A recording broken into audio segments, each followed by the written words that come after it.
Hello.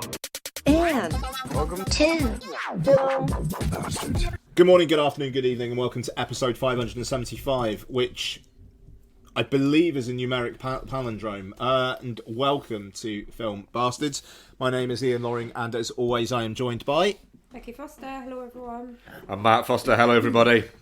Hello, one and all. Okay, so coming up on this week's show, we have got a review of Osgood Perkins's follow-up to Longlegs. We don't have Nicolas Cage in makeup this time, but we do have two Theo Jameses and a killer monkey in The Monkey. And, we'll talk through some other stuff. I said last week I thought it was going to be quite a short show because it's only been 4 days since we recorded, but in that time I've watched 7 films and an entire TV series, so I've got a bit to talk about. We'll see how things go. The benefits of being in between jobs. Hopefully not for much longer. We shall see. And again, just because people have asked previously, I had an interview last week. I've got an interview on Friday, and I've got an interview the week after next. So things are flowing. So hopefully it won't be too much longer. We are a Pod Syndicate podcast, so please do listen to like-minded shows such as The Good, The Bad, and The Odd, Rewatch Project, June Stroker vs. Punter, and Entertainment Landfill.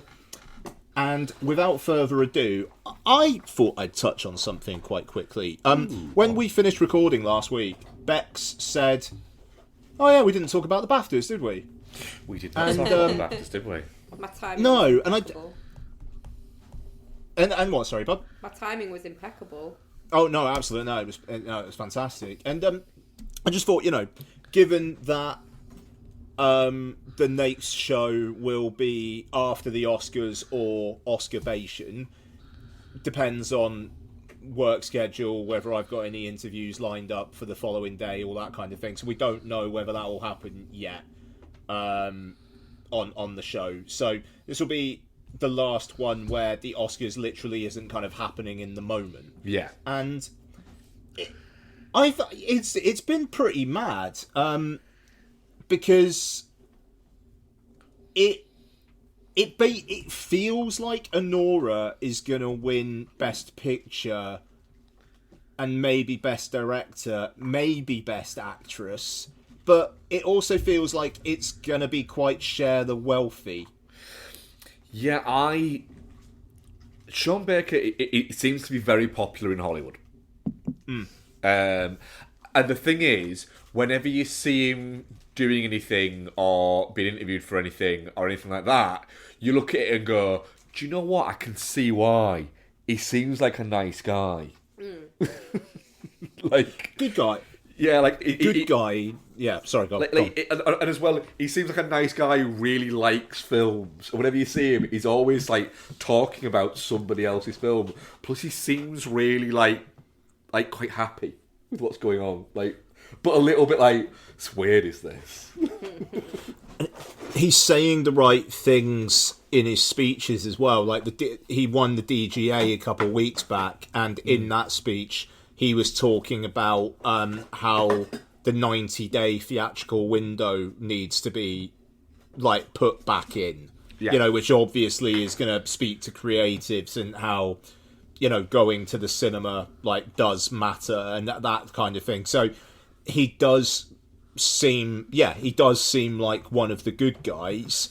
And Brady Corbett won, I think it was the Golden Globe, he won Best Director. Or Brady Corbet, I should say. We never used to call him Brady Corbet when he was an actor. No, it's Brady Corbett. Yeah. So, Yeah, I'm still But, calling him Corbett. his speech at the Golden Globes, he was kind of talking about how directors should have final cut, which kind of felt like what Sean Baker's doing, but Sean Baker's just doing it in a bit more of a classy and a slightly more universal way. Like, Brady Corbett saying directors shall have final cut. Directors will like that. Yeah. Who else will? That's it. There'll be a lot of producers out there going, no, they fucking shouldn't. No, exactly. And the thing is, there's an element of where I can see both sides to that argument of is that directors should have the final cut because it's, you know, they're the one who gets blamed if it goes wrong or if it doesn't quite land for this lot and everything. But also as well, there is the other side of that where it's not always Weinsteinian, where it is we're going to go in and cut this to pieces because we want it to be more commercial or anything like that. Occasionally, directors do need somebody in the room to go, no. Yeah, because like if you don't, then Megalopolis happens. Yeah, that's it.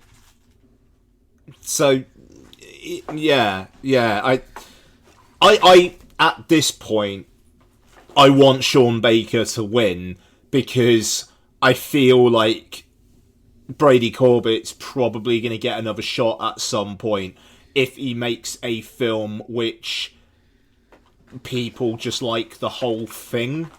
Yeah. You know, because The Brutalist is an incredible film, and I'll be honest, it has lingered with me. The Brutalist. Like I've found myself, like, I mean, even within part of my job, there's bits where I'm working, sort of doing something that for me is quite kind of like second nature, but I'm doing it on my own and bits like that. So you kind of have things that jump into your mind, and I've been thinking about sort of bits of The Brutalist and remembering shots and the flow of it and bits like that quite a lot. Yeah. So it's kind of, there's been no like impactful moment that stuck with me, but the feel of the movie has kind of stuck with me quite a lot. When it wins best a score next week, I'm going to be very, very happy about that. Yeah. Like, I don't know how any other film wins best original score. No.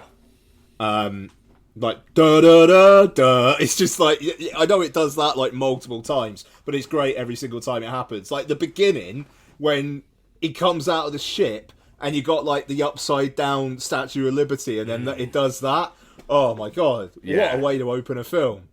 Yeah. It comes out on Apple TV tomorrow, like the old premium VOD, 20 quid to buy, 16 to rent thing. Yeah. And it's like, I really wouldn't mind having another crack at The Brutalist before next week. And Nora as well. Yeah, I think I'm looking forward to a rewatch of Honora. Yeah, no, for sure. I will say as well, actually, my Oscar bets, I have cashed out my bet on Best Original Screenplay for The Substance. So, I don't bet a lot on these things.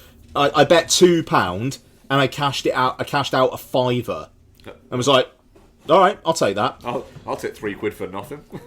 Yeah, exactly. And I've put it back on A Real Pain. I think Jesse Eisenberg, he won Best Original Screenplay at the Independent Spirit Awards last night. Yeah. He won the BAFTA, and his BAFTA speech was probably the best speech of the night. Yeah. Where, he was saying that, his wife didn't come over with him because she didn't think he was going to win. And the person who did the seating arrangements obviously thought he wasn't going to win either. That's good. But he and wasn't... Jesse Eisenberg saying that, it's good The thing stuff. is, he didn't do it in a, when Clooney won Best Supporting Actor and got it and went, so I guess I'm not winning Best Director then. It was a bit, oh, fuck off. Yeah. He did it in like a kind of like funny way, like of just like been a little bit like I'm a little bit surprised by this, but clearly everybody else is as well. Yeah. There's no real affectation with Eisenberg in that way. No. And I did find it quite amusing where somebody in one of the press things asked him and said, does it, do you look back now on the social network having played Mark Zuckerberg and having, do you look back on that now differently because of all that's gone on? And he just went, well, no. I played the character. I'm not him. You know that I'm not him, right? But he didn't do it in like it was in like a very playful and jokey way. And the person's like, well, I know that. He went, then I don't get it. He said, I also played Lex Luthor. Yeah. But I'm not Lex Luthor. The idea of Jesse Eisenberg having an Oscar sits right. Yeah, you know what? It's his second feature film, and you know he very much he did the blockbuster thing. Didn't sit well with it. He wasn't very good at it. I think that's quite good that he admitted it. I wasn't very good at it, and he's gone back into more independent, but independent with a small E, waters. And it's a good movie as well. But It's a real a good pain. movie. You know, and as much as I would prefer Ed Norton to win Best Supporting Actor, Culkin winning it, yeah, all right, that's fine. I mean, I quite like Guy Pearce to win it after the whole. Oh. After the because he's very good in it, and just for that little Kevin Spacey interview thing he did. Yeah. But I mean, this is the thing. I kind of, for Guy Pearce, I hope this is the springboard of him kind of getting noticed again, and getting those bigger parts. You know, Because the thing is, Guy Pearce has quietly been a brilliant character actor for like 30 years now. and you know, Nolan cast him again. Sorry, Bex, go on. I was just saying that, yeah, he's fucking minting everything he's in. Yeah, and he's commented on the whole thing. I don't think I was very good in Memento. Like, it's the one film I look back on and think, I don't think I was that good in it. I don't think I... In Memento? Memento, yeah. Yeah, And he yeah. said, I don't think I got it. And they're like, and the person who was like, it's like, you're really good in it. He's like, I can't be that good. I've never been invited back. Oh. But he said, he also said that somebody at Warner Brothers basically kind of had a thing against him and Yeah. was advising Nolan not to cast him or telling Nolan not to cast him, even though there's a part of me that's like, by the time Nolan's at Inception, if he wanted Guy Pearce, he could have Guy Pearce. Yeah. But, yeah. Wouldn't surprise me if he crops up in something soon. Yeah, bloody right. But look, Best Actor, it's gonna be Brody. Timothée Chalamet, the heat on him just disappeared. Yeah, I mean, the thing is, it's a good performance. Brody is better in Brutalist. Yeah. No, totally. And Sorry, It's- can I it's just in- check for 1 second. Who Please. is Yura Borisov that's nominated for an Aura for Best Supporting Actor? Igor. Not the He's the husband. one who likes her. Yeah. Oh, he should win that. He's really fucking good in an Aura. He's the best thing in it. Well, I'm not quite as keen as watching Mikey Madison dance around in a fucking underwear, so yeah, I prefer him. Well, fuck you then. Well, which He's in that. He's good. He's very good in that. is that he again? That's the kind of thing. Like he's going to get cast in a lot now, Yeah. and it will come around again. And both parts, I think, neatly segue. Best Actress is now pretty competitive, which it didn't feel like it was going to be a couple weeks back. But again, Mikey Madison won the BAFTA, won the Indie Spirit Award last night. It's the SAGs tonight, and if I don't know if she's nominated or not. No, she must be. If she wins Best Actress there, It is seeming like I think it's going to be between her and Demi Moore. totally. I think Like Who did the you other previously three. think it was going to be? Huh? Who did you previously? Because I wasn't on your Oscars. I Just thought it was going to be Demi Moore. yeah, I think we both thought it would probably be Demi Moore just because Mikey Madison is probably going to get another chance to win one. Demi Moore isn't, and she isn't a. She's been quite popular within Hollywood. She's not somebody who's been on the fringes of Hollywood and has made a comeback. She kind of withdrew herself a little bit from it of her own accord because she wanted to be a mum. Yeah. And so there is that. there's that element. Demi Moore is unlikely. I don't know. I think Demi Moore's been a very good actress for a number of years, Yeah. like 40 odd years. But this is her first time being nominated, and she's 60. And there's a massive chance it doesn't happen again. Yeah, Like, Mikey Madison has been playing the circuit very, very well. yeah. And it feels like her time will come again. Yeah, I mean, I can't remember what she chose in her Criterion Closet episode. But She was great. She Yeah. really likes movies. I tell you what, as well, actually, Criterion Closet, Harris Dickerson, Yes. his one. Yeah. You know, yeah. Like, It's really cool watching these people just really like watching people who are in movies like movies. Have you seen? There's a thing called Chicken Shop Date. Have you guys seen? Yes. Yeah, Amelia de Moldenberg. Yeah. Yeah. Harris, is it Dickinson? Yeah. Harris Dickinson's Chicken Shop Date's really funny. He just seems like a really Ooh, I sweet need guy. to watch that. He does, doesn't he? Yeah. He just comes across as quite nice. Yeah. I saw one with him. I can't. It must have been Baby Girl. He was promoting, and someone asking about quite a long question, and he very slowly. He clearly she'd caught him as he was walking across, and he had like a thing of polos in his hand. And as she's asking the question, he very slowly just puts a polo in his hand. And then but it's almost like he's trying to do it without her noticing. And then she clearly notices him, and he goes, "Would you like a polo?" to her. And she just goes, "I don't know what a polo is." And he goes, "It's a refreshing mint." And he literally says it's a refreshing mint.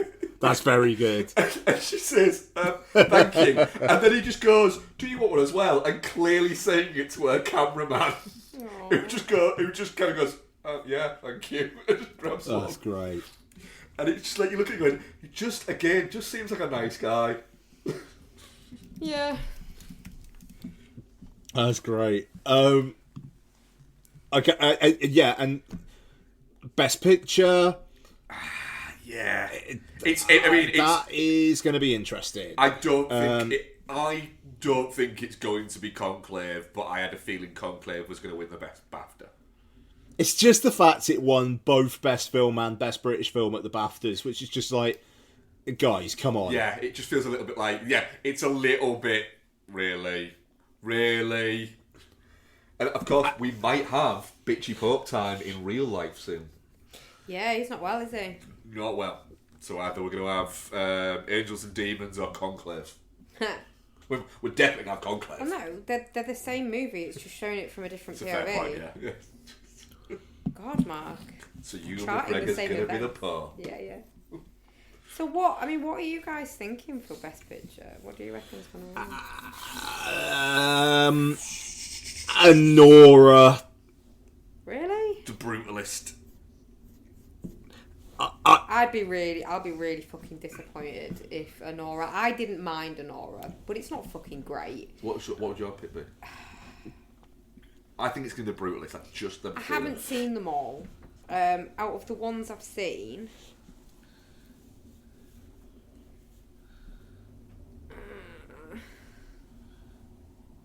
I mean, Dune Part 2 makes a good argument, but I think it came out too long ago.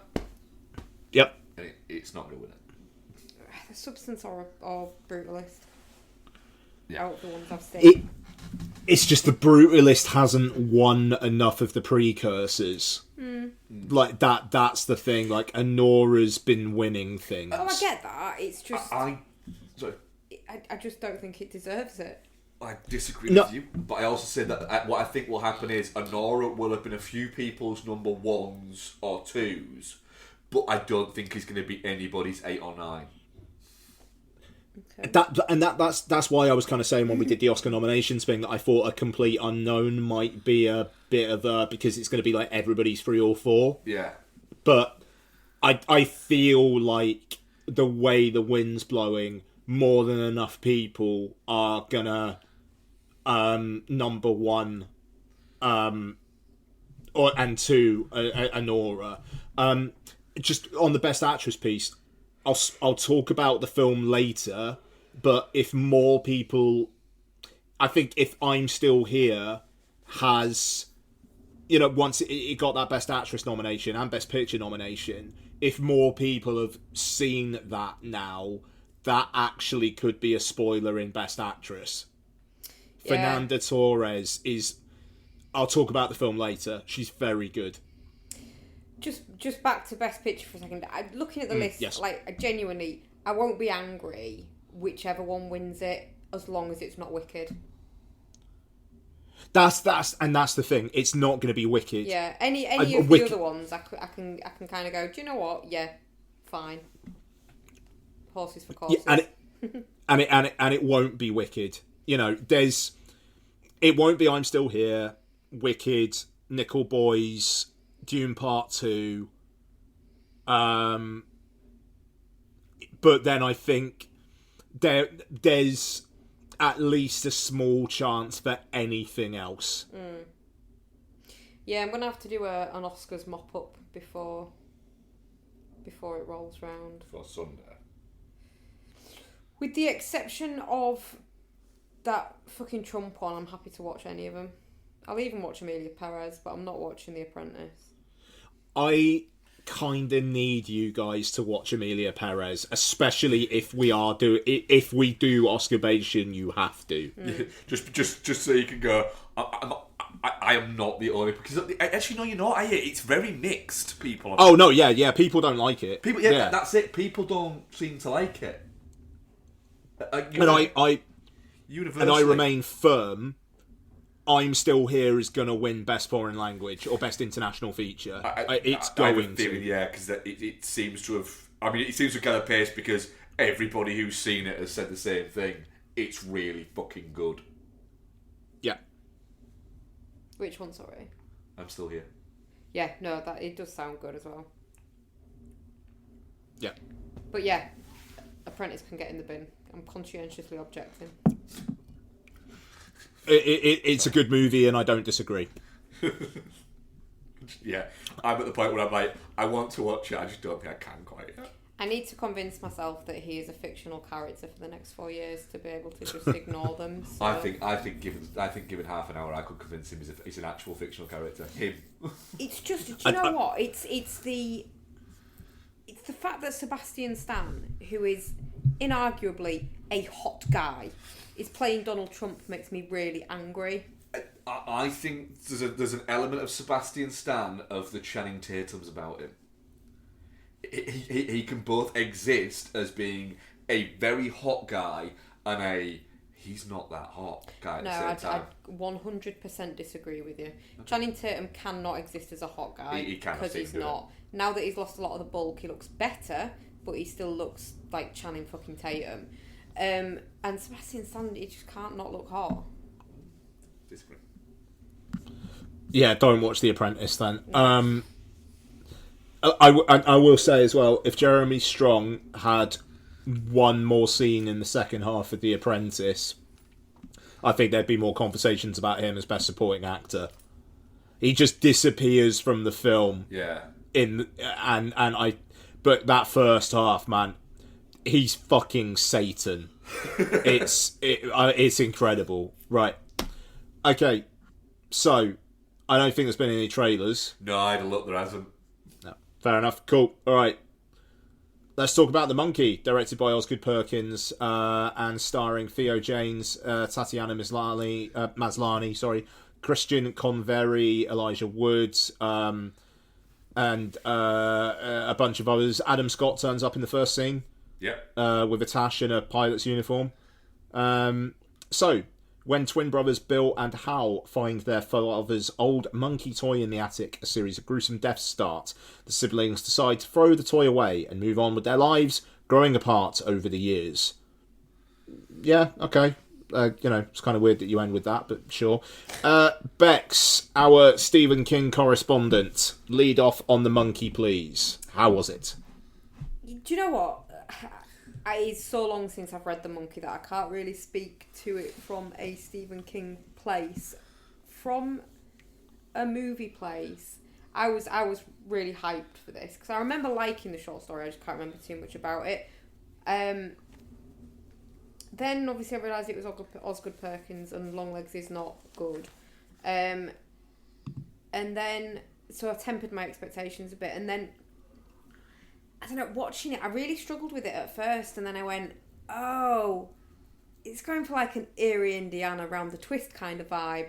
Yeah, I'm here for this. This is fine. Stupid horror. Love it. Daft. Great. Fun times. And I really enjoyed it.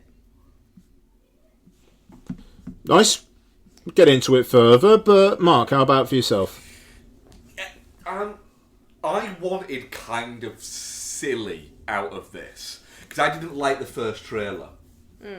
And then when we saw the Red Band trailer and it looked silly, I was like, all right, I'm okay with silly. And it is silly, and it is, we'll get more into it, I did majoritively enjoy it, but for a 95-minute movie, I thought it was maybe a touch too long, which is worrying for a 95-minute movie. It gets a little bit... Once Bill comes into it as a grown-up, I was a little bit like, this feels a little bit... This has taken a turn. It's had a shift. Yeah. And I'm not sure it's working for me, but it's not working for me. Is what I would say there. But I don't know. It does take a bit of a turn down zany lane. It's a weird one though, because that whole weird revenge plot isn't in the story. And it's like, why have you added that? That's weird. Can I just very quickly raise one thing about it? All of like the marketing that's come out about it in the past sort of very much leading up to this now, like recently, in the past sort of few weeks, which is when you do the big bulk of marketing that's come out, has been about Osgood Perkins. And like his name has been all over it, and he's been part of the marketing for it. That, you know, like one of the posts I saw was like loads of quotes from him and like a little blurb about him. What? And then it's all like from the mind of Osgood Perkins. And I'm like, well, it's not. But it's not. It's from the mind of Stephen fucking King. And it's just a little bit like, have I missed something? I had to keep going back to check to see if I had missed something. Something like massive that he's done. I mean, because did you guys see the post credits as well? No, I didn't, unfortunately. Because is it a trailer for his next film? Yeah. So it's a teaser trailer for his next film. It's got nothing to do with the monkey. It's called Keeper. Yeah. And it literally, it says a dark trip from Osgood Perkins. Yeah. And it's just, you're right. Anybody who doesn't know who Osgood Perkins is, it's a lot of people. You just need to say from the director of Longlegs and the Monkey. And I get, like, in the post-credits saying a new trip from Osgood Perkins, fine, but they're obviously going to do that in the marketing for the film as well. And it's just, like, it made me laugh that the teaser trailer for the Monkey came out the weekend Longlegs came out, and it was, like, from Osgood Perkins, the writer-director of Longlegs, before Longlegs then came out, and a lot of people were like, Yeah. And, you know, he's directed quite a few films now. There's not been a single one that has been universally liked. And you'd think you'd need that if you're going to sell a film based on a name. Yeah, that was why I thought I need to check to see if, if there was one film and I went, oh, fuck yeah, there was that, fair enough. And it's Longlegs. No, I mean, because you had The Black Coat's Daughter, which, you know, people like, but nobody knows what it is. I liked it, but forgot he directed it. Yeah, there you go. February, that Emma Roberts one. Yeah. And then I Am the Pretty Thing who lives in the house, Hang on, which is the really same thing? What? Sorry? Black Cut Starter in February, the same thing, yeah. But there's the and the Pretty Thing that lives in the house. Yeah. Oh, forgive me. Sorry. I do you know what? I don't think I even knew that. They're the same film. Yeah. It was February in the UK, I think. Right. Okay. There you go. Then. So, but again, okay. So you got February, and I Am the Pretty Thing that lives in the house, which you really liked, didn't you, Bex? Yeah, I might give that a rewatch. To be fair, I might rewatch Black Coat's Daughter because I seem to remember quite liking that. I quite liked that, yeah. So, basically, I get your point, Mark. Sorry. Yeah, it's just not that big of a deal for everything to be like, oh my god, it's the new one from Osgood Perkins. Right, he's unproved. It's just I just found it a little bit weird. Yeah. Yeah. And isn't good. Just is. You'd have a better time advertising it saying from the son of the guy from Psycho. Yeah. The monkey. What do you think? Shall I go? Yeah. Sorry. Yeah. I'll just before you move on to Ian, I'm really sad that they've changed it from a cymbals monkey to a drum monkey as well. The cymbals monkeys are just better, like it is in the story.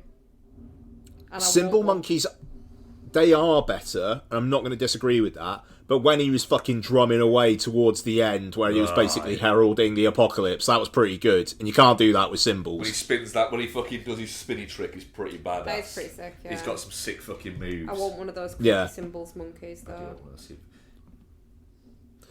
Right, sorry, just very quickly. I found the poster. So the poster is, I'm sure you hear that, Bex, right? Yeah. The poster is like a black thing with like that cream aged white thing. Doesn't say the monkey anywhere on there, Becky, does it, until the very bottom, right?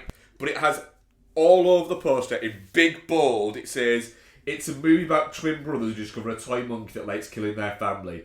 There is outrageous violence, shocking gore, and unspeakable tragedies. For Osgood Perkins, it's pretty fucking funny. And then there's a picture of Osgood Perkins. And then it says, The Monkey, a new trip from Osgood really Perkins, tiny writing. based on a short story by Stephen King and produced by James Wan.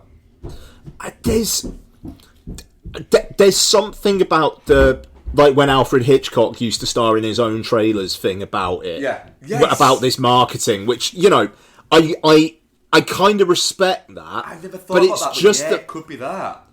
But I think it is. But at the same point, it's like Osgood Perkins being like, "Yeah, all right, I'll do that." It's like, mate, you're not Hitchcock. Yeah. I'll be the new Hitchcock. Will you? I have decided. Do you know but, thing I didn't like either that jibed really badly with me during the film? What? The babysitter being called Annie Wilkes. Yeah. I just really didn't like it. It's like there's a bit of, do you know what? Keep a name out of your mouth, Osgood. Fuck off. I don't know why I don't like him, but I don't. Anyway, I do like. I like the tagline of the film though. Everyone dies and that's fucked up. And I was kind of annoyed that nobody ever actually says that in the film. Yeah, but that's a good tagline for a film. Yeah. Look, I'm very interested in giving The Monkey another go. Because I was really, really in for parts of it. And then it was almost like, oh, fuck, you've just put a little bit too much black pepper on that, mate. In moments. But it's moments. I like this film more than Longlegs, that's for sure. And actually, in my mind, since I watched it on Friday, it's actually, I'm remembering bits and kind of chuckling to myself. But there's just like the priest, his speech. It's like I enjoyed it, but then it's also, but it's just come up there. Yeah. And now he started saying all this random, like, this, like he's obviously shit at his job. But it's like, why? Yeah. Yeah, you could have it. The thing is you could have that it's on the second or third funeral he does that because it's all the same people again. Yes. Yeah, but this is the first one. Yeah. And, like, it's just like, it is what it is. And what? Yeah, and I get the idea of it is what if a priest was just shit at doing this? and that's kind of funny, but it is a little bit like him cracking a joke about her losing her head. It's a bit like... But then I also was like, okay, I know that, right, this is... that you are in B-movie territory. Yeah. And, you know, there's one moment early on where, like, the kid's in the room with the monkey, and it just cuts to one close-up shot of the monkey, and the music's like, "Bah!" And then it cuts, and it like, there's none of that. It was just one single shot where it does that, and it's like, yeah, okay, that was funny, good, alright, fine. And, all spoilers all the time, by the end, where literally... they're stopped at an intersection and a pale rider comes walking past, like, on the horse. And I was like, that's great. Yeah. That's really, really good. And then, but then the cheerleaders come along and then get killed. And then that just reminds...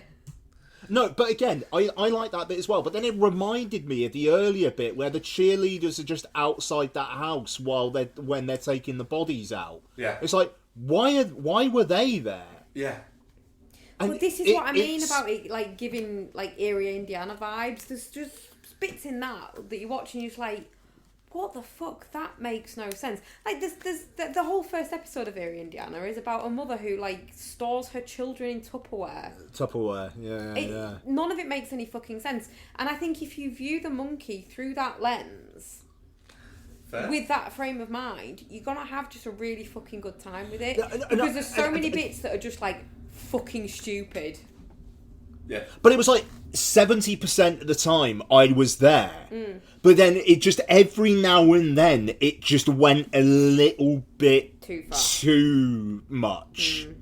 Okay. And then it took me out of it. You know, like the first scene where it's like Adam Scott's like flamethrower in it.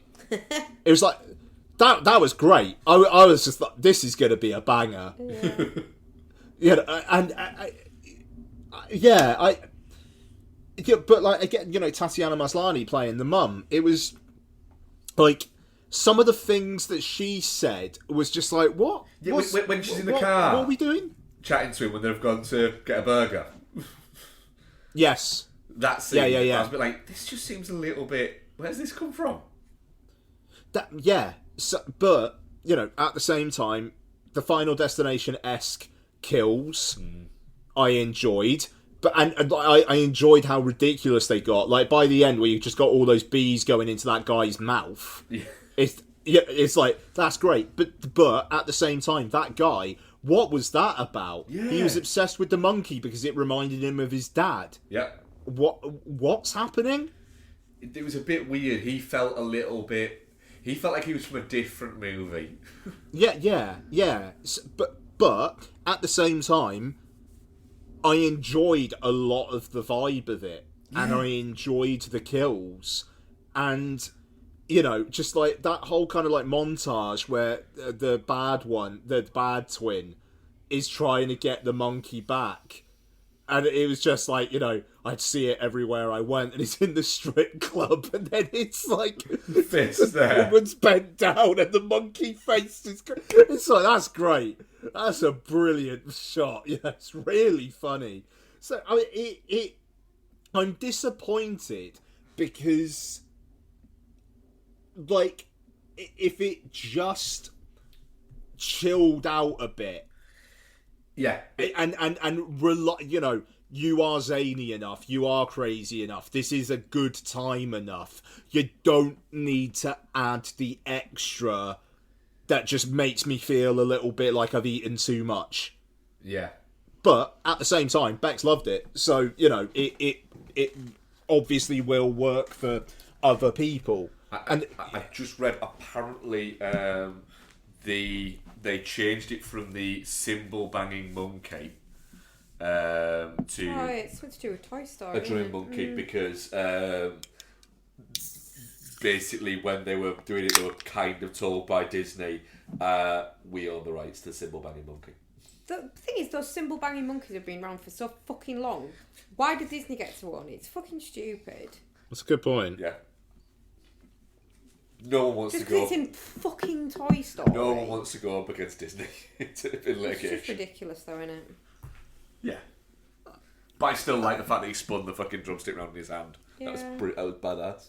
It's fair. It added a bit of flair to it. And again, that ending where it just like canes the drum, and it's like, what's gonna happen? And it's basically right. It's the end of the world. That was great. Do you know what? Yeah, the more I think about it, the more I actually like this movie. Yeah. Yeah. I like the fact that its face subtly changed as well. Yeah. Like it has expressions. Its grin gets Yeah. bigger. Its eyes change. It's a proper prick, that monkey. It is a proper prick, yeah. Yeah.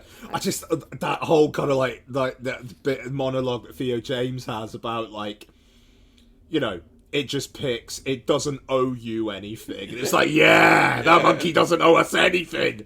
Yeah. Fuck us up, monkey. That's the thing. Like, the minute this is on Netflix or Prime or something, I'm going to be on it like a rat up a drain pipe. Oh god, yeah. And I bet I have a better time with it. Yeah. You know, like it because I did with Longlegs too. Like, it's Nicolas Cage's performance is the thing that completely derails Longlegs for me. So I've watched that twice now. Yeah. Oh yeah, that was on the show you weren't on. Yeah, no, I did. And honestly, it's on Amazon Prime. Oh, okay. And honestly, you take the Longlegs out of it, that film ain't bad. I'm willing to give Longlegs another go. Yeah.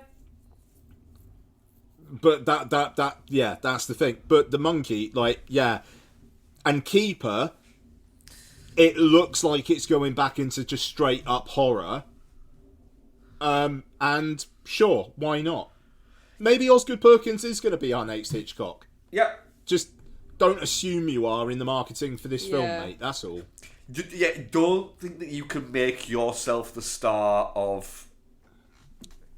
Yeah.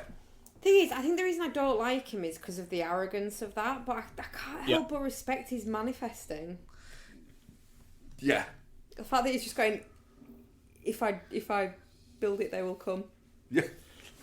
Also, I don't know. There's a part of me. It's just like, why not? You know, Yeah. it's hard for films to get noticed these days, and if doing that kind of stuff and being front and center is it, and hey, at least you're not The Rock, like going.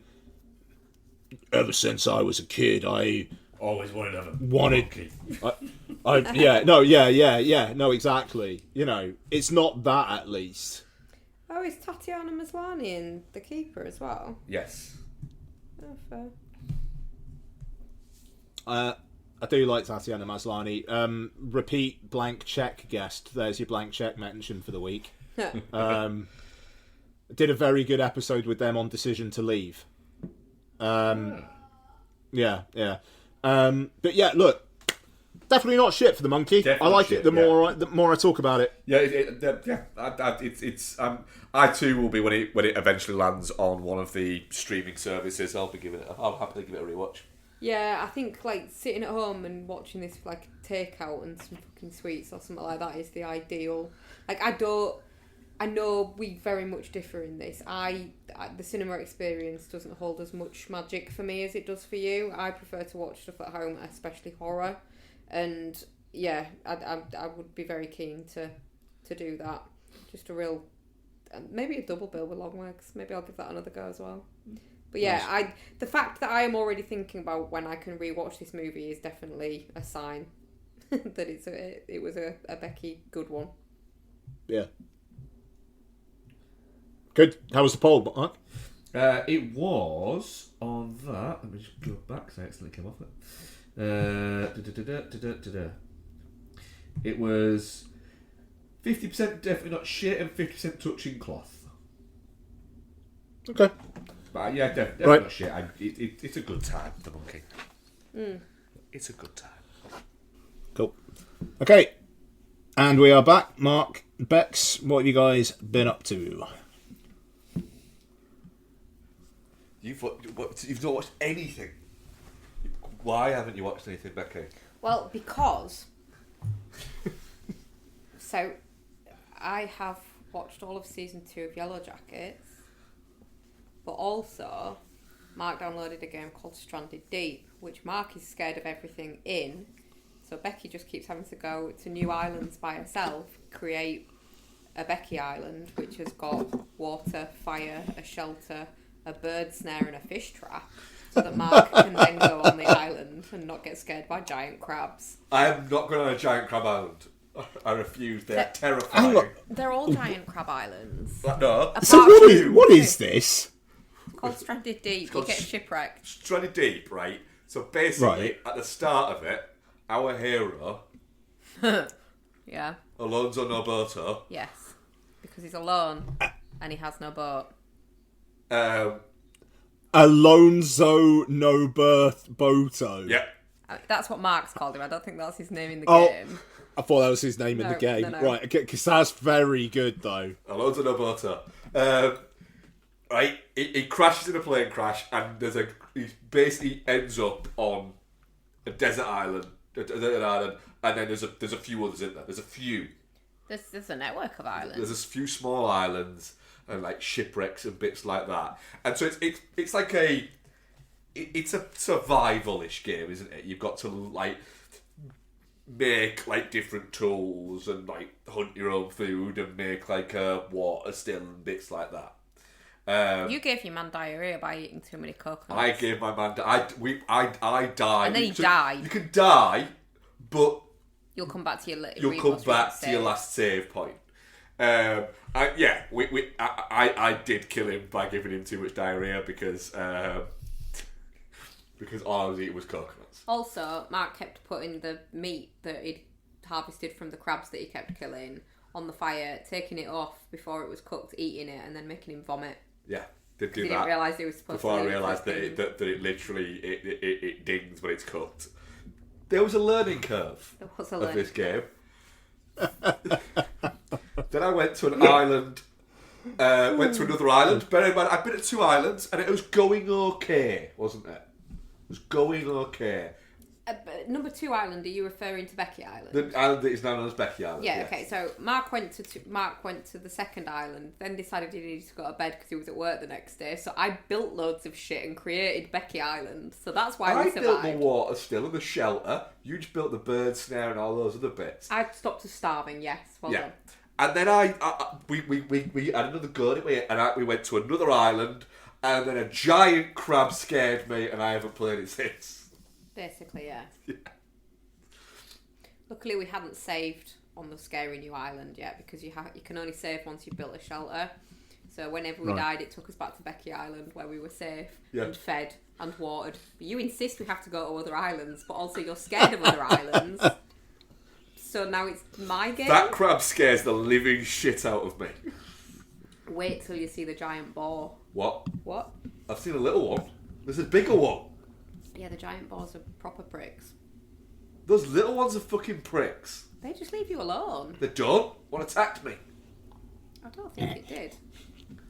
Oh, you must have got right up in its grill if it did, one of baby pigs. No. It just fucking went for me. So yeah, I haven't watched anything. No, nothing. But you played that. What was Yellow Jackets 2 like? Really good. Yeah. Yeah, it's a bit of a surprise ending to the second season. Ooh. Do they change colour of jackets? Stop obsessing about the jackets. It's like Yellow Jackets. I don't want to give So if you away fa- any spoilers because it's not readily available, season 2, so I don't really want to spoiler it because even though it's been out a while, unless you've got fucking cunty Paramount fucking streaming, you can't get it. It's not on any of the normal ones. Sophie Thatcher's not in this season, is she? Sophie Thatcher might be. Juliette Lewis There's- isn't. Who's... Okay, so spoilers for Yellow Jackets, I suppose. who's the young actress who's in season 1? It's revealed that they ate her. Ella Purnell. That's it. It was Ella Purnell. Yeah. All right. Yeah. Yeah. I want to watch Yellow Jackets. It's good. It's really good. It is a bit of a slow burn though. Like No. TV. In the sense that I'm glad that I've waited to binge it. Yeah. I'd have been a bit pissed off having to watch it week by week, which is what I'm going to have to do now with season 3. Yeah. Which is just fucking stupid. That's not the way we operate anymore. Just give the people what they want. No. Week by week, 1 episode a week is stupid. 2 a week, I could kind of go, do you know what? That gives someone a fix at a weekend and someone a fix midweek. Week by week's it's not feasible now. I don't think. No, it's not. Because we don't consume media in the same way we used to. No, because the system's broken.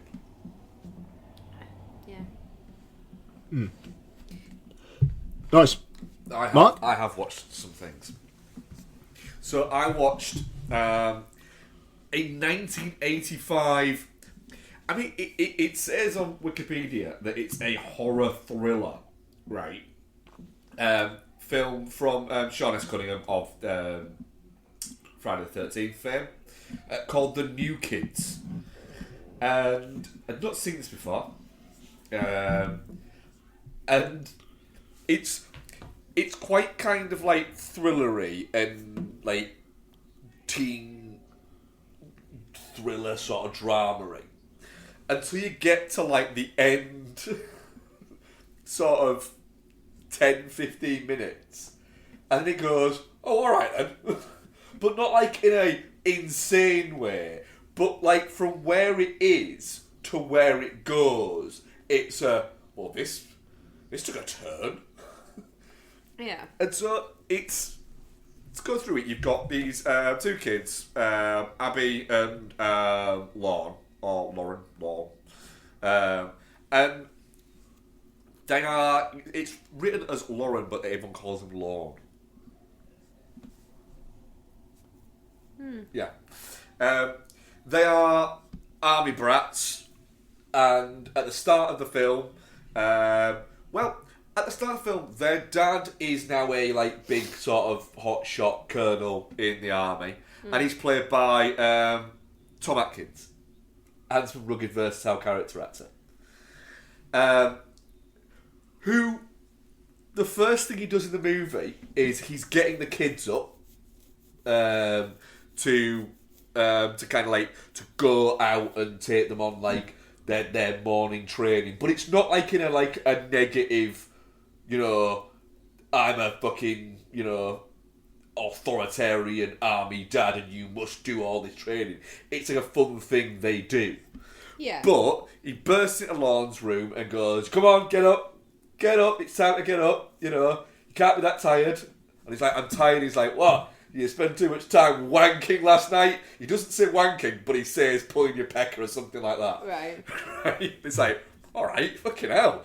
And then the next shot is him jumping on the bed that his daughter's in and going, come on, get up, we've got to do our workout, and I've got to go and earn that money so I can put some more jeans on this fine young ass of yours, and smacks her on the ass. And it's like, what the shit, Tom? Wow. And then he's dead in the next scene. Oh.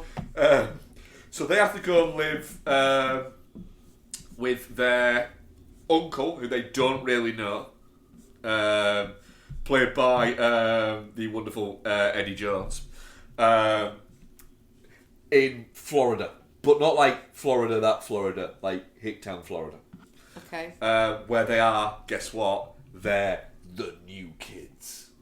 Whoa. And immediately, the head of the bad ruffians from that town, that hick town, takes a liking to Abby. He's called Dutra, right? And he is Dutra. He is a piece of shit, a real piece of shit. Do you know who plays him? James Spader. Matthew Modine. Nice. James fucking Spader. James Spader, the charisma that Hollywood seems to think Matthew Modine has. He's got his eyebrows are bleached fucking blonde, his hair's all bleached blonde. He's wandering around spadering, but with a hick accent, which is an incredible thing. And it kind of like scoots along where him and his gang of like hoodlums causing like shit for them at school and bits like that, and it's kind of ticking along. You're like, oh, fucking hell, these are dickheads. Lorne is basically just not standing for any of it because he's got all of this kind of like low-level military training. And it's kind of ticking along like that. And then, in the last 10 minutes, the gang kidnap Abby, who's not like a damsel. She's pretty, can handle herself. From the dance. Take her to the fun park that their uncle owns, by the way, which is called Santa Town. That Lorne and Abby's uncle own. And by the way, spoilers for a literal 40-year-old movie. And it starts to get a little rapey. Where it looks like they're about to gang rape her.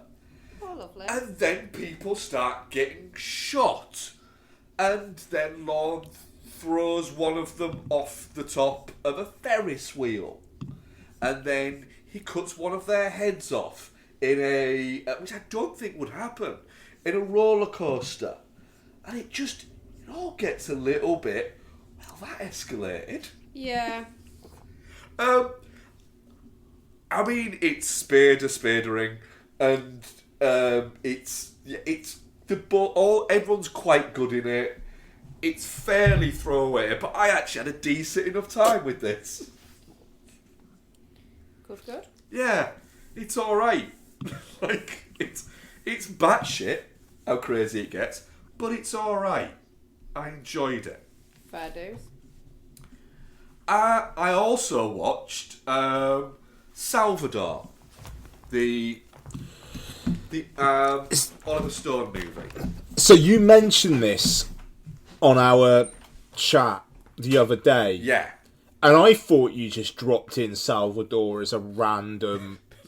No, I'd literally, when you You'd mentioned literally that, watched it. I just finished watching it, like literally to the second. I just finished watching it.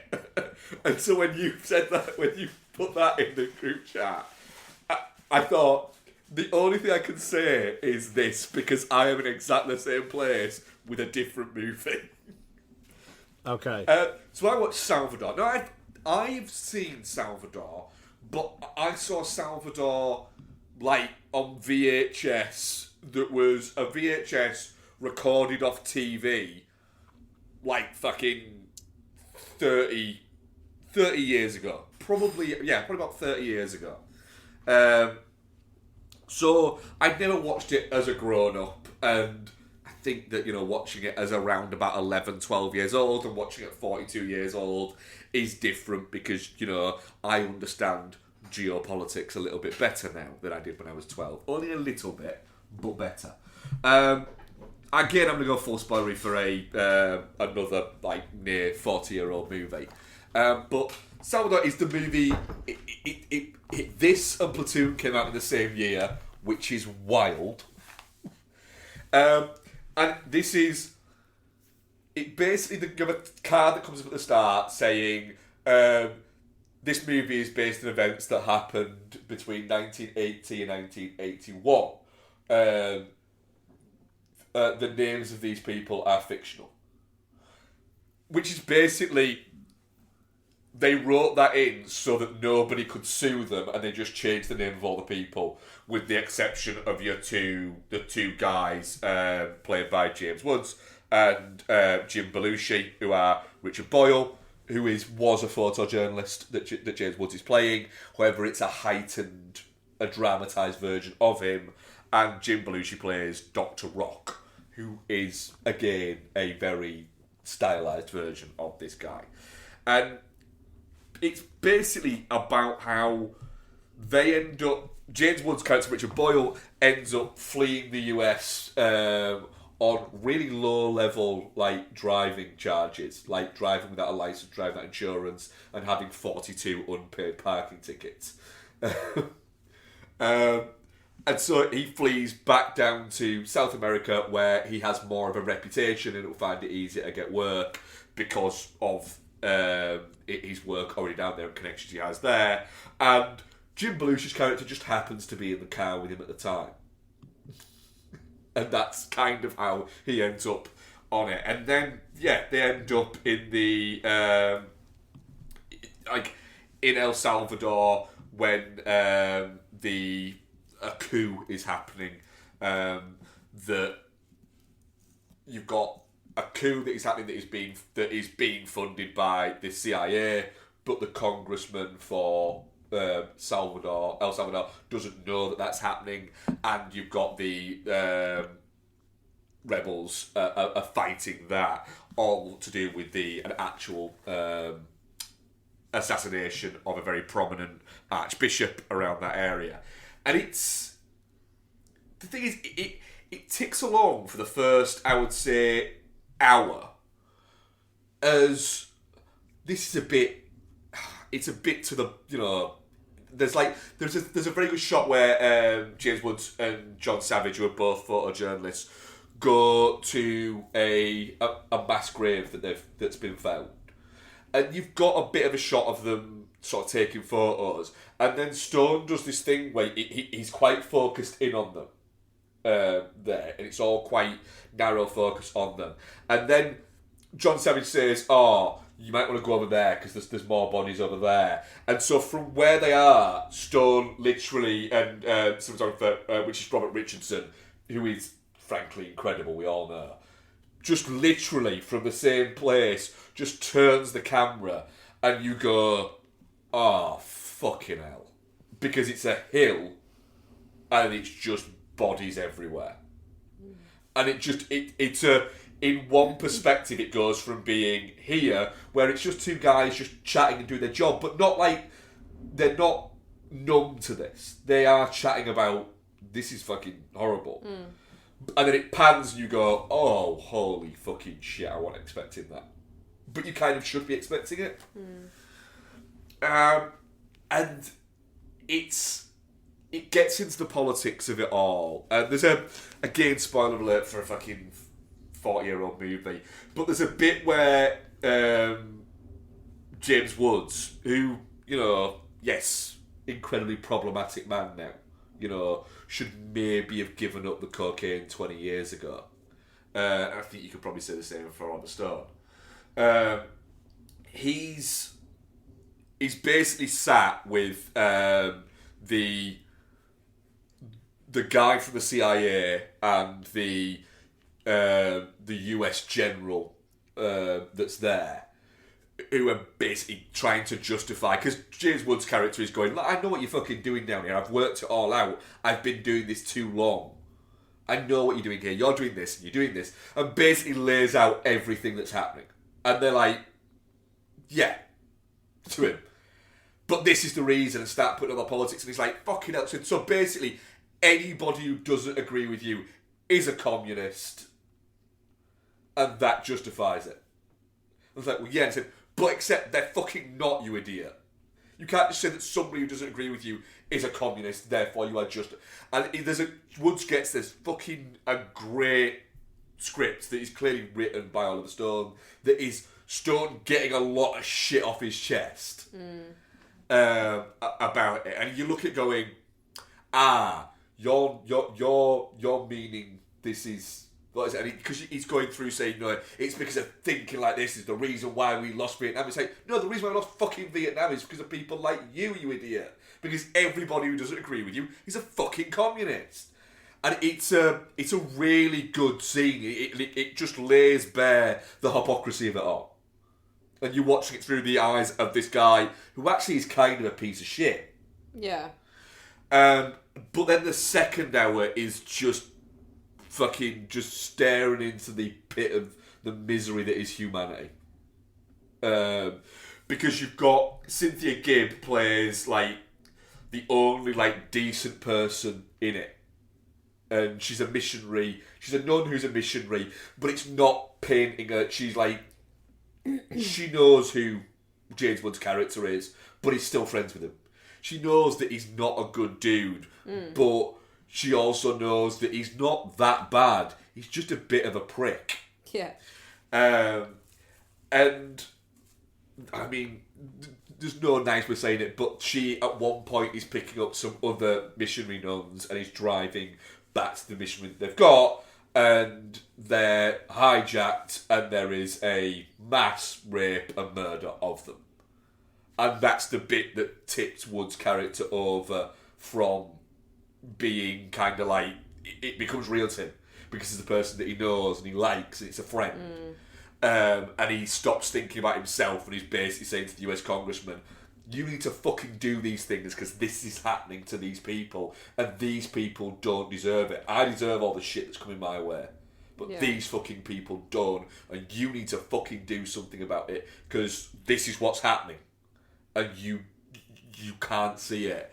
And the one thing that he wants to do is he's got a partner who lives down there. He wants to get her out of it. He just wants to get her out of it because he knows that she's next. And then the film ends. He has got her out of it. And he has got her like it's a fake visa, but it's a decent enough fake visa that he's got her back to the US. Yeah. And it's like, you're going, fucking, well, at least he got her out of it. And then the coach that they're on in the US gets stopped because somebody, very, unsubtly hinted that it's the general, has tipped off immigration and she gets taken away. And the last shot is him being arrested for falsifying documents, but he knows this is nothing, I'm not going to get that. And her being driven away to be deported back to El Salvador, where she is going to be killed, and the kids that she's got are going to be killed. And that is the last shot of the movie, and you go, thanks for that. Yeah.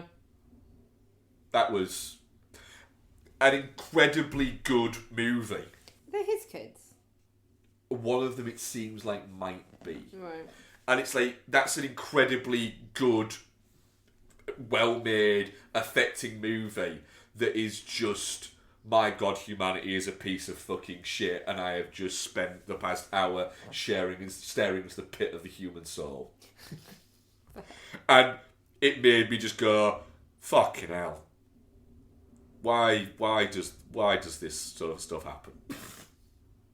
Oh yes, greed and power and stupidity. Yeah. Yeah.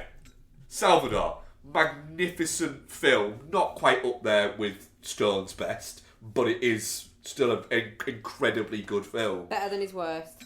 But Ian, never watch it. And I don't mean that in a what is that? I think this would push every button that you don't need pushing. Yeah, no. You guys told me never watch anything. I trust you too implicitly, yeah. so I that is think, absolutely fine. Yeah, there'd be too many things in here that you would go, that's just upsetting. And I just think it would be, and it's a brilliant film. It reminds you how good James Woods was around this time. We had this conversation the other Yeah. day, didn't we? Because I'm listening to an audiobook on my commute at the moment, and he's the narrator of this section. Oh, by the way, if you ever get an opportunity to listen to a audiobook read by Willem Dafoe, everyone please avoid it. Please avoid it, because when he does women voices, it's really fucking weird. He does them weird, and you won't like it. It's horrible. James Woods, however, really good audiobook reader. Yeah. Willem Dafoe, please don't do it to yourself. What's he doing the audiobook for? I'm listening to 4 Past Midnight. So Willem Dafoe does the first one, which is The Langoliers, and then James Woods does the second one, which is Secret Window, Secret Garden, which has been made into a movie starring Jonathan Depp. Johnny Depp, yeah. His wife, is it? Oh, I don't know. Is everyone loves a bit Bella? Is it really Bella? I don't know. I'm fairly certain it is. Secret Window. So that's what I watched. Yeah, that'd be a bit of Bella. Yeah. Yeah. I went to Secret Window on a first date with an ex of mine, Meryl. Meryl? You don't get many Meryls about there. Meryl's, no. No. Oh, fuck, I forgot John Turturro was in that. Yeah, he is, yeah. That's a banger, to be fair. Plays the guy who thinks that he's stolen the script off. Yeah. Yeah. Oddly, for a Stephen King book, because you don't get this very often, the main character is a writer. Oh, really? Right, Really? Crazy, isn't it? Right, Ian. I'm strapped in. Right, strap Fucking in. Go. So, I don't talk a lot about TV. So, we're a couple weeks away from my annual Drive to Survive report, Nice. which will be coming. But yeah, so Holy shit. yesterday, The cast of this show. yeah, yeah, that's what I was going to mention. Yesterday, I watched all 6 episodes of Zero Day. Which is, part of it was on the elliptical, so like an episode and a half. So, that was something. But no, like literally 8 o'clock yesterday morning, I started watching it and I finished it about 6 o'clock. So I still got stuff done during the day. So this is 6 episodes, not one longer than an hour. And this is Robert De Niro's first TV show. So it's... Mark, call out any people I don't mention. Yeah. De Niro, Jesse Plemons, Connie Britton, Lizzie Kaplan, Matthew Modine, boo, Dan Stevens, Bill Camp, Joan Allen. Angela there's Bassett. probably... Angela Bassett's the fucking president, of course. Yeah. Angela Bassett, who often turns up in De Niro stuff because they're neighbours. There you go. Love it. They're just really good friends because literally they are neighbours. That's great. So this is a 6-episode limited series, and the fact it's a limited series, which was what made me go, yeah, all right then. 6 and you're done. So, De Niro is a former president of the United States who at the start of it is writing his memoir. A cyber attack happens where for 1 minute, basically, like, everything goes down. And, the 3 planes crash. There's, like, all sorts of, like, traffic collisions. Like, it's, like, something crazy, like, 30,000 people die in that 1 minute. And America is on high alert. Angela Bassett is the president who drafts De Niro in to lead the Zero Day Commission to find who's responsible for it. And the commission is granted all sorts of powers. They can detain any fucker they want. Lawyer doesn't need to be present for shit. They can do anything. And Lizzie Kaplan plays his daughter, who is a congresswoman, who is on the the side of Matthew Modine, who plays the Speaker of the House. They are against De Niro's appointment, but De Niro is doing it basically because he wouldn't trust anyone else to have a position with that power. So, there's no ambition for him.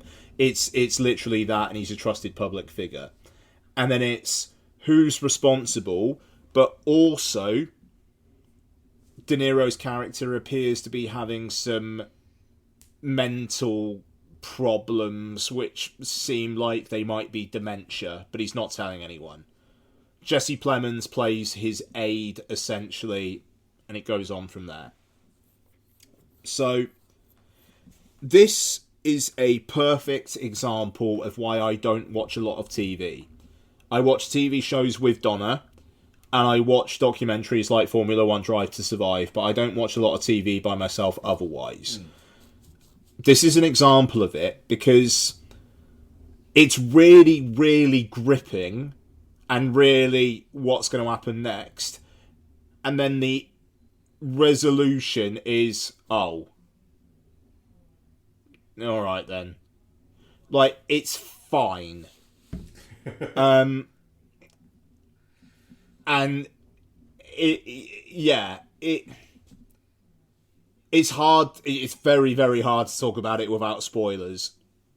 So, I won't say too much, but there's kind of a revelation in episode 5 of 6, which is okay. That's interesting, and then it just wraps itself up really quickly. There's also a character in it who is very, very prominent in the first 3-4 episodes and then drops out completely. And they're not mentioned again. And it's a really prominent character as well, a real thorn in De Niro's side. And then they're gone, and it's all right. I think I get why that character's gone, but why aren't people still talking about that character? If you've seen Zero Day, I think you'll know what I mean. Good performances, and like I say, it's gripping, and towards the end, De Niro's character makes a very, very critical choice, but the choice that he makes is made a lot easier by something, and that also really bothered me because it's all right. Well, there's all the dramatic tension taken out of it. Then one of those. It's a 6-episode limited series for a reason. I pray they don't do a fucking second season because there's maybe some threads you could pick up. And there's one thread you can definitely pick up on, and it kind of feels like if they didn't wrap that up in this, are they actually thinking it's maybe not going to be a limited series? It needs to be a limited series. There we are. Worth watching. Zero Day. If you watch TV anyway, yes. If you've been in a real De Niro kick, as I have been lately, yes. But I don't know. Would I have rather watched a few films? Maybe. I might watch a few De Niro films instead. Yeah, I don't know. Yeah, but I just hammered through it all in one day. Nice. So there we are. Okay, so there's that. I'll go through a few quickly. Watched Pocahontas with the girls yesterday. Never seen Pocahontas before. Colours of the Wind. Underrated, great Disney song. Really, really good. Rest of it, fine. I saw it at the cinema. Nice. Yeah. Mel Gibson plays John Smith. He does. And it's Mel Gibson in the 90s. Yeah. We didn't know what was going to happen. Yep. Okay, so I also watched American Reunion for some fucking reason. I mean, it's not aged very well already. I'll say that. Wash your fucking mouth out. Mate, there's a whole subplot about how Jason Biggs is basically really, really trying to stop a 17-year-old fucking. And Stifler, lots of problematic shit with Stifler in this one. There really is. I mean, my word. My highlight is probably the MILF guys, where John Cho is in it, and they reference the other MILF guy and how they've had a falling out through the film. And then there is a scene where John Cho is watching Stifler fuck Finch's mum, on a football pitch, and then the other MILF guy just comes up to him and goes, "MILF." And they basically have an entire conversation just saying MILF to each other, and then just end going MILF, MILF, MILF, MILF, and it's really funny. Yeah. So, there's that. American Reunion. I watched The Irishman for the first time since the cinema. The thing about The Irishman is, for the first 2.5 hours or so, it's really, really good Scorsese stuff, but it's not Goodfellas, it's not Casino, it's really, really engaging, but it feels a bit, we're just doing that thing. And then the last hour is this whole, the cinematography goes cold, and there's the music basically stops. Yeah. And it's just regret. Yeah. For an hour. It's Scorsese basically goes, you're having fun. Do you think this is fun? Do you think this looks fun? It's not. Yeah. And that is amazing. For all the fun that they had, and all the kind of the meaning and stuff like that. Sheeran got killed Hoffa, killed his best friend, and what was it for? Yeah. Your daughter hates you, most of your family just don't like you, your daughter hates you, and what have you got left? Joe Pesci is wheeled off stage right by someone, and it's yeah, he died. It's Pacino's great in this. He's so, obviously is drunk on power and wants the power back and whatnot, but also, in terms of personable, he's a good guy. And he is trying to do the right thing by his people, and his relationship with De Niro's built up so well, and he's just gone. It's what it is, and he's got to go. And it's sad, and by the end, you do still kind of feel for De Niro, but why? Yeah, it's the oddity, isn't it, of it? And just that scene towards the end where it's the investigators are saying to him, he's oh, you got to speak to my lawyer. He's been dead for 5 years. He died 5 years ago. Who are you still trying to protect? This guy's dead. This guy's dead. This guy's dead. This guy's dead. Who are you trying to protect? And De Niro's just I've got nothing for you. Oh my God. Just give Hoffa's family some peace. Yeah. And that last hour, man, it's something. It's. I need to rewatch it because I've only watched it twice, and part of that is just because it is 3.5 hours long. It's a long old film. Yeah, no, totally. But it is. Like you say, it has a switch where it just goes to being just dragging you down with it, and I love the fact that Scorsese was very much I want to call it I Heard You Paint Houses, and they were no, we want to call it it's too wordy. There's too much in there. What we call it? We'll just call it The Irishman then. But then the title card isn't The Irishman, it's I Heard You Paint Houses. It's almost it's just gone, yeah, we'll call it that. It's not called that. It's 3 separate title cards. I think it's I Heard You Paint Houses. And then not only that, but in the end titles, it says The Irishman, and then I Heard You Paint Houses. Yeah, it's almost like Netflix went, it's called The Irishman, and Scott's going, yeah, it is. I Heard You Paint Houses. Why do you keep saying that last? I don't. It's The Irishman. Yeah, I Heard You Paint Houses. I'm surprised the Criterion Blu-ray doesn't also say "I heard you paint houses." You know, that's what De Niro calls it. Good. Like, it's the title of the film. Whenever he's spoken about it, he always refers to, I did, I heard you paint houses. It's a good movie. No, and it's.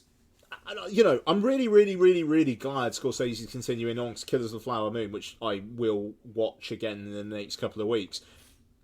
Is incredible, but I mean, it's mad how The Irishman, like the way it ends with just like De Niro in that room and like, can you keep the door open? I don't know. My daughter's coming to see me or something like that. I don't recall that, but I might be wrong. But because that's what he's waiting for. Like he's just waiting for specifically that daughter, but probably anyone to come see him. And this is the thing. It's like he's really quiet through a lot of the film, but then he's doing this voiceover to no one. Yeah. Throughout it, and it's cutting back to him every now and then talking. It's like he's not talking to anyone, and then at one point, like late on, a nurse is like basically telling him to shut up, and it's like now no one else is around. Now he wants to talk, but again, those detectives are there. He doesn't want to talk. But as soon as no one who really makes a difference is around, he'll talk. Or no one's around at all, he'll talk. He just, he wants to be around people. Or, have people around him. And, when there's loads of people around him, he barely says anything. And it's, I don't know, it's a bloody interesting film. Criterion need to put out a 4K of this, because the only reason why I don't own it physically is because I think they're going to put out a 4K, and so far all there is a Blu-ray. But yeah, I said I was going to do these quickly. Sorry, it's great though. Right, what can I do quickly? Empire Records. Rewatch this after watching something else with Renée Zellweger in. Empire Records is aged insanely, but it's still pretty charming. Yeah, it's a timepiece.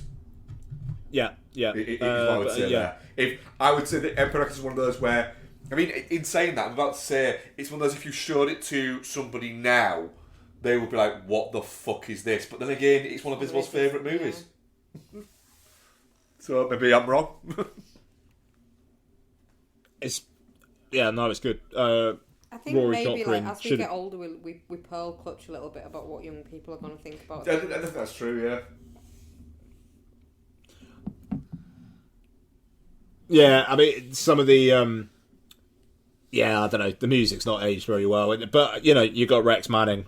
It is Rex played Manning, by Grease 2's and the Merry Gentleman's Maxwell Caulfield. Yeah, who basically has admitted, I'm playing myself. No, I bet. Yeah. Okay, so the reason why I watched Empire Records was because just previous to it, I watched Bridget Jones' Mad About the Boy. I haven't watched it yet. I will be watching it though. But you are right. Welcome to spoil it for me.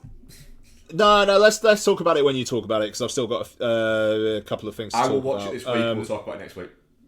Yeah, all right, fine. I liked it though. I'll say. It was good. Okay, so I watched my last two Best Picture contenders that I'd not seen yet. So I watched Nickel Boys, which is written and directed by Ramel Ross. So this is a film about a black kid living in America who is smart, seems to be potentially going places, accepts a ride from someone who it turns out is being chased by the police, and then basically gets implicated as an accessory and is sent to the Nickel Academy, where basically it's bad things are happening there. You know, it's like essentially a young offenders institute where abuse is happening. So, this is based on a book, but almost the whole thing is in first person. Oh, that's interesting. Yeah. Is Fred in it as well? Yes, he is. Not in it much, but he's in it. Our boy Fred. So, it's a film about this kid's experience in this, like, basically hellhole. But interspersed, it kind of jumps time, like, through it as well, into, like, him being older. And so it will break out into these montages of... There's a bit where it's like somebody's on a train car and it's like seeing the different places whiz by and night turn into day and day turning into night. And then, like I say, like there's bits where he's older, but now it's in third person, so it's like the camera is behind. It's like if you're in a third person video game almost, but yeah, it's like at head level, not body level. And it's very, very powerful. And it's also, dude, chill out. Let's just like tell me the story. And like, I know you want people to like be in the moment and whatnot, and the first person stuff does that. There's a great scene, and occasionally it switches to another person's point of view as well. And then like it's a little bit what's going on here from time to time. There's a fucking incredible scene where Anjanou Ellis-Taylor is in it, and she's talking to someone, and it's their first person, and she's asking them for a hug, and it's like the way you don't see people look into the camera on film all that often, yeah. And this is doing it a lot, and it really. It captures it. I mean, there's a moment early on where, like, earlier in the kid's life, like, there's no context for this given, but a white guy is just prodding him with a cane, and prodding this other kid with a cane, and you're just looking down the barrel at this guy. This guy, he doesn't have any words. I don't think he shows up in the film again, but it's like really powerfully done. Like, just the hate in his eyes. And it's a film, but it also feels like a fucking art installation. You know, and it's it's very, very good, and I also just needed it to calm down. If the whole thing was in first person, I would have liked it more. It's the fact that it just cuts to like footage of like talking about the moon landings and stuff at times, and it's a bit like, right, what are we doing here? And then it's also like getting on for 2.5 hours, and I really, really, really respect it, and I very much liked it. It's also a film that, again, I haven't said this on the show for a while, but it's one of those films where it's like, the people who need to see this are not going to see it because it's a 2.5 hour long film shot in first and third person, which plays very, very well to an art house crowd, will make people feel great about the fact that it's got 2 Oscar nominations, including one for Best Picture, but the people who need to see it aren't going to see it. Yeah. You're not. Your message will get over because it will never get to the people that you want to send the message to. Yeah, no, yeah, exactly. So, but hey, Nickel Boys, there you go. But I mean, seriously, like, it is really, really, really good, but it's not accessible. And I just kind of feel like a film with this kind of message and doing very powerful things that it does, if it were more accessible, I think you could do that without, you could still have it hit home and maybe it actually be seen by more people and it actually maybe it make more of an impact. But it's cool that it's in the Best Picture list. Okay, and then I'm Still Here, which I talked about a little bit earlier on. So this is Walter Salles' film, also nominated for actually 3 Oscars. No, apologies, 3 Oscars: Best Actress, Best International Feature, and Best Picture. Just reading this off Letterboxd, I think it says it quite well. In the early 1970s, the military dictatorship in in Brazil, that would be a different film, reaches its height. The Paiva family, Rubens, Eunice, and their 5 children, live in a beachside house in Rio, open to all their friends. One day, Rubens is taken for questioning and does not return. So, it's a film about a family who are well liked and well loved and love each other, and they're pretty well to do, not super posh, but doing all right. Like I say, there one day these guys just rock up and they're like, "We need to take your husband in for questioning," and you can get changed, you can get a suit on. We'll stay here with your family until you come back, and blah, blah, blah. He goes off, and like the Letterboxd description says, he never comes back again. Wife's taken in for questioning. One of the daughters is taken in for questioning, and it's this the center of this family is gone. What happens now? The security is just completely taken away from this family. What happens now? And the film ends up spanning decades, and it's based on a real life family and their own. Yeah. This actually happened, and it is really, really, really powerful. Fernanda Torres is fucking fantastic in it.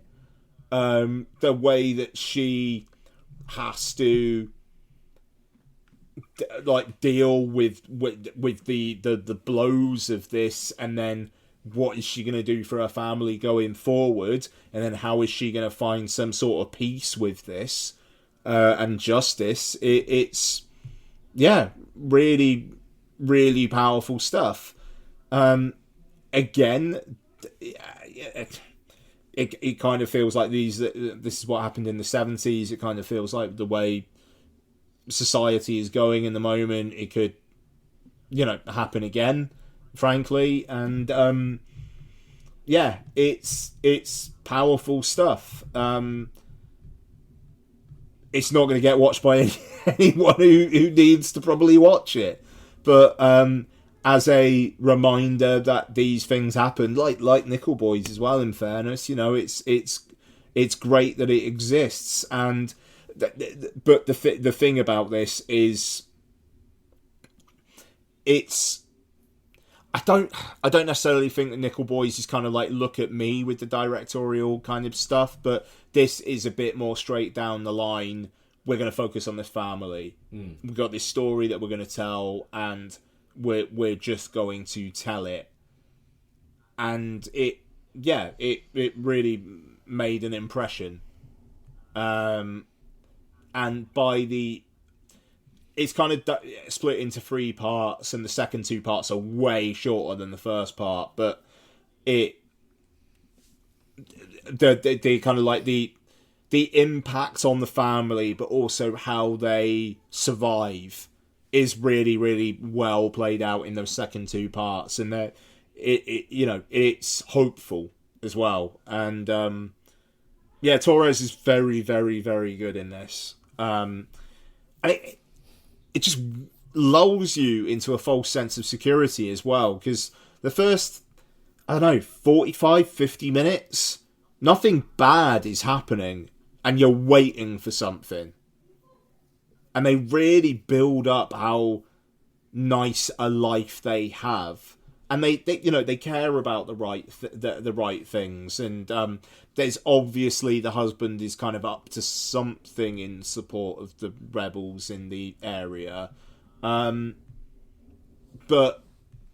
they have a nice life, and you just get to see them enjoying each other and whatnot. So when the husband is taken away, and when things do happen from there, it just has that much more of an impact. So yeah, it's really, really, really good. And I'm glad to see it have some nominations. And if Torres does beat Moore and Madison next weekend, cool. That's fine.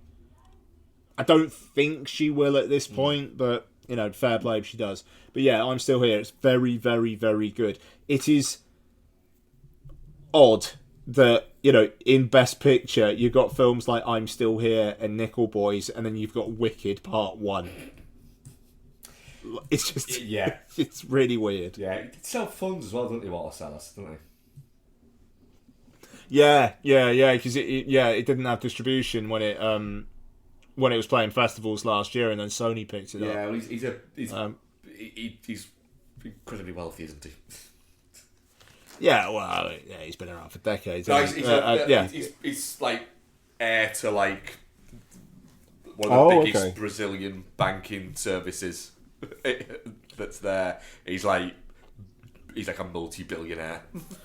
But fair play. I mean, he's spending his money right. He's very much like, I have nothing to do with the banking business. I'm a filmmaker. Fair play, mate. Yeah. You go out and do what you love. Seems like a decent dude. It's really, really, really good. So there we are, and that's me. Nice. Right, we have a question. It's not been long since we last recorded, so I'll let people off. There's only ever one question this week, but get your shit together next week, guys. Dylan asks us, if Fallout is an all-time great trailer, what would you put forward as an all-time worst?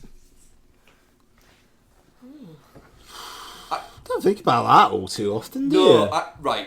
Now, there'll be bad trailers out there. Like the Joe's Apartment trailer is bad.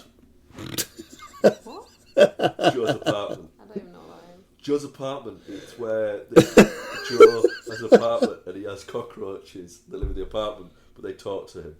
That sounds great. It's not. Jerry O'Connell film. It was an MTV Films production, wasn't it? Bad trailer. Yeah. I'm fairly certain the cockroach introduces it at one point. But then, in terms of that doesn't do that, what you've written on the tin isn't what's in the fucking tin. The Road. Fuck yeah. Oh, that's a... Yeah. That was what jumped at my mind straight away. Because you watch that and you go, oh, fucking, this is going to be like an action film about a guy just going across and there's all this stuff and there's these things he's having to get through. And it's not. It's just this guy who's become obsessed with moving and dragging his son along that he can't see anything other than the misery that he is causing. It is an incredibly bleak and sad movie. It takes me to a real cold place in my soul when I think about The Road. The Road, yeah. A horrible movie. I occasionally think, do you know what? I think I need to watch it again. And then I start remembering scenes from it and go, I don't think I do. No. I'll watch the thing about the instead. Jollier. Fucking is. The thing about The Road... Sorry. Go on. The thing about The Road I most remember is when we used to have eatsleeplivefilm.com and I did the news piece for The Road being delayed and I just said, road works ahead, expect delays. I was quite pleased with that. That is good, that. Yeah. I remember reading the book after watching the film just to see if the book was as bleak as the film. And I was like, yes. Yes, it is. It's good, though. It's good. Cormac McCarthy is your white whale, isn't he? I can married McCarthy. But you don't vibe with it, do you? It's just a bit wordy, isn't it? That's probably why you like it. Yeah. It's like that fucking American Psycho shite, don't you? Yeah. That'd be mine, yeah. Joe's apartment and the road. I hadn't seen this before, like, because I'm not really on social media much now. I don't. I'd have to think about that. Fuck. Because that's a good point, actually. Sorry, I've just googled it to see if there's any examples. Pan's Labyrinth is a good example of misleading trailer. It does make it out to be like a whimsical fairy tale kind of vibe, and it ain't. And then, like 7 minutes in, like a Spanish dictator general smashes someone's head in with a wine bottle. Where you go, well, I wasn't expecting that. Yeah. But yeah, that man. By the way, I know you think Fallout is the best trailer ever, but I have a different alternative to that. That's fine, you're an idiot. Cuffs. No. Cuffs. Christian Slater introduces the trailer to cuffs from a shower, and at the end of it is Christian Slater going, look, the movie's called Cuffs. Now, get the hell out of my bathroom. And it goes back to having a shower. It's fucking great. Fair. I mean, like, I'll say the recent trailer for Danny Dyer's new film, Marching Powder, starting with Danny Dyer saying, "Alright, I've got my new trailer for my film Marching Powder," and somebody's like chatting in the row behind him. He's like, "Yo, can you shut up?" And he just like punches the guy. He's like, "Yeah, no, it's my trailer." That film, Oh, God. directed. Go on. No, go on. Just directed by Nick Love, who did like The Football Factory and The Business and whatnot, and it's just what Danny Dyer is a football hooligan who's addicted to cocaine, who is just misunderstood. It's like, it's the story we don't need in these times. It feels like something Nigel Farage is going to turn up to the premiere. Yeah, and think that... but he won't actually watch the film. No. But he'll be on the red carpet. Yeah, and he'll think that Danny Dyer will think like him and find out when Danny Dyer calls him a cunt. Danny Dyer's really good in Rivals. That does not surprise me. Fucking Nick Love. Anyway, sorry, Bex. No, I was just going to say, Bridge to Terabithia is another Pan's Labyrinth. Oh, shit, yeah. That, actually, yeah. It's a horrible movie. Full on ugly cried at that movie. The trailer for To Live and Die in LA will give you seizures. So it's not bad, but it will give you seizures. The trailer for The Exorcist will give you seizures. Yeah. The trailer for Dear Evan Hansen made me want to gouge my eyes out with a spoon. That's a good shout, though, actually, that. Dear Evan Hansen. You ever watched Dear Evan Hansen? No, I will not. Ever. What a film. I'd rather never watch another movie again. Nice. It's another one. It's another Avatar. I will go to my grave having never watched Dear Evan Hansen. Fair. What are we covering next week, Ian? So, to be honest, there's not a lot out actually next week. I think I need to get my trusty thing up, but might literally only be the last Showgirl. Do you want to check on movies first before you do that, Ian? Yeah. Well, you know, Bex, I'm talking to you. My trusty thing's up. No, literally, there's nothing out next week. I've just had a look. Because, like, I know Cineworld's, like, listings don't come out until Tuesday, but you know what's on Saturday? On Friday, there's Wicked. On Saturday, there's A Complete Unknown. And then on Sunday, there's The Brutalist. No, honestly, like, looking at the Film Distributors Association site, The Last Showgirl, The Summer with Carmen, whatever that is, Chang'an, a re-release of The Big Lebowski, Superboys of Megaon. I mean, that sounds great. Baby Metal Legend 43, the movie, and Papa.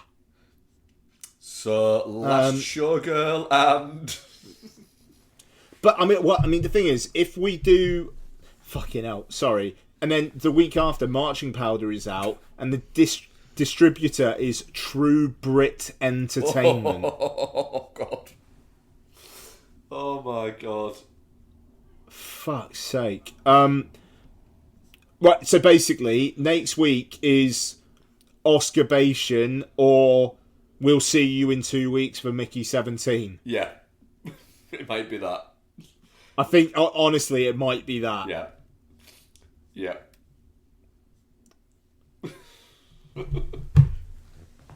Like, straight up, if we don't do Oscar-bation next week, I think we probably just take a week off. Yeah. Maybe do a quick Oscar reaction show. Yeah, or something. Yeah. Maybe we'll do that and then be back for Mickey 17. I can't think of a worse week than that in a good long while. No. That's wild. I mean, there's a horror movie out on the 26th of February based on Steamboat Willie, which I am going to try and find. What's it called? I Heart Willie. Are you sure it's a horror film? I am not going to search for that on places where it might be. That's fine. Oh, God. That's hilarious. It's really not. We'll be back with something at some point. Yes. Okay. So, that'll do it. To be fair, like March, decent looking releases every week. So, looks like it's just that. So, hey. Alright, Becky, thank you very much for your company. Thank you very much for hosting. Mark, thank you very much for your company. Thank you very much, Ian. Goodbye. Bye. Jason. We'll just leave it there.